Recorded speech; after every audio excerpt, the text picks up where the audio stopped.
Good morning student. हम पढ़ेंगे कक्षा 8वीं की सहायक कक्षण। आप लोग को पता ही होगा कि प्रथम आंतरिक मूल्यांकन परीक्षा आप लोग की चल रही है। क्वेश्चन भेज दिया गया है, आप लोग उसको हल करके 20 तारीख तक विद्यालय में जमा कर देंगे। ठीक है, हम पढ़ेंगे सहायक कक्षण में दूसरी झलक। दूसरी झलक में दिया हुआ है गांधी जी की लंदन यात्रा। देखिए गांधी जी ने लंदन की यात्रा कैसे की है, आप लोग बुक निकाल लीजिए, मैं पढ़ा रही हूँ। दूसरी झलक गांधी की लंदन यात्रा। समुद्र की लहराती लहरों पर उछलता कूदता जहाज आगे की ओर बढ़ रहा था, पर मोहन का मन पीछे की ओर भाग रहा था। माँ की भीगी आंखें और पत्नी का मौन रुदन उसे बहुत व्याकुल बना रहा था। प्यारा सा घर, प्यारा देश दूर होता जा रहा था।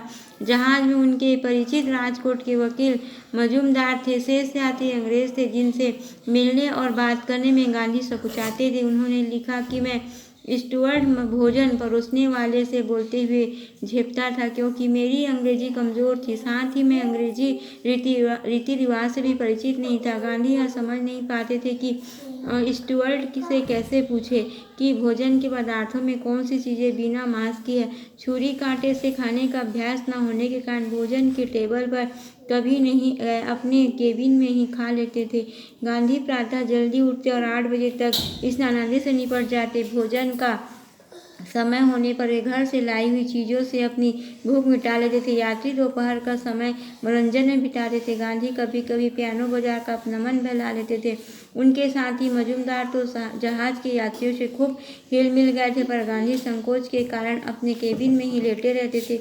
मजूमदार बार बार उनसे कहते, वकील की बातों नहीं होना चाहिए, तुम यात्रियों से मिला जुला करो और बातें किया करो। अंग्रेजी में यदि भूल हो जाए तो उसकी चिंता नहीं करनी चाहिए, वह हमारी मातृभाषा नहीं, इसलिए उसे बोलने का अभ्यास बढ़कर ही सीखा जा सकता है। मजूमदार के उपदेशों का गांधी पर बहुत प्रभाव नहीं पड़ा, उनका संकोच नहीं टूटा, परंतु गांधी को यात्रा में आनंद आ रहा था। रात को वे डेक जहाज की छत पर चले जाते थे, क्योंकि रात का दृश्य उन्हें बहुत भाता था। नीचे नीला पानी, ऊपर टिमटिमाते तारों भरा नीला आकाश, समुद्र के लहरों पर चंद्रमा का नर्तन युवक गांधी को भाव विभोर बना देता था। 5 दिन की यात्रा के बाद जब जहाज लंदन पहुंचा था, पृथ्वी के दर्शन के लिए ललायित यात्री प्रफुल्लित हो उठे। धरती पर प्राणी धरती से बहुत दूर रहकर सुखी नहीं रह सकता।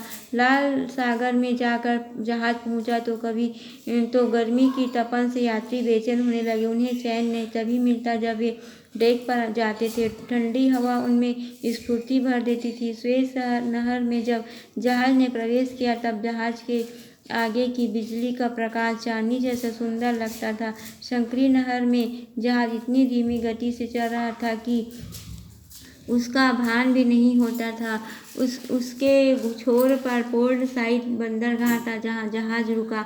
माल्टा जिब्राल्टर होता हुआ जहाज प्लेमाउस पहुंचा, जहां शीत का जोर बढ़ने लगा। जहाज के एक यात्री ने गांधी से थोड़ी सी घनिष्ठता बढ़ाते हुए सलाह दी, मित्र तुम्हें मांस खाना चाहिए, क्योंकि शीत प्रधान देशों में बिना मांस खाए मनुष्य स्वस्थ नहीं रह सकता। गांधी ने कहा, मैंने तो सुना है इंग्लैंड में बहुत से शाकाहारी। यात्री ने कहा, झूठ है, मेरे परिचितों में तो कोई भी ऐसा नहीं है जो मांसाहारी नहीं है। तुम चाहो तो शराब न पियो, पर मांस तो तुम्हें खाना ही चाहिए। गांधी ने अपने अंग्रेज सहयात्री को धन्यवाद देते हुए कहा, मैं मां से मांस न खाने के लिए प्रतिबद्ध हूँ। यदि मैं देखूंगा कि बिना मांस खाए इंग्लैंड में नहीं रह सकता तो स्वदेश लौट आऊँगा। ये देखिए गांधी जी ने अपनी यात्रा में क्या क्या अनुभव किया है उसे बताया गया है। कभी भी आप भी किसी यात्रा के लिए जाते होंगे तो आपको भी ऐसी कुछ घटनाएं जो मिलती होगी। अब यहाँ से पढ़ेंगे लंदन में गांधी जी, इसको हम कल पढ़ेंगे।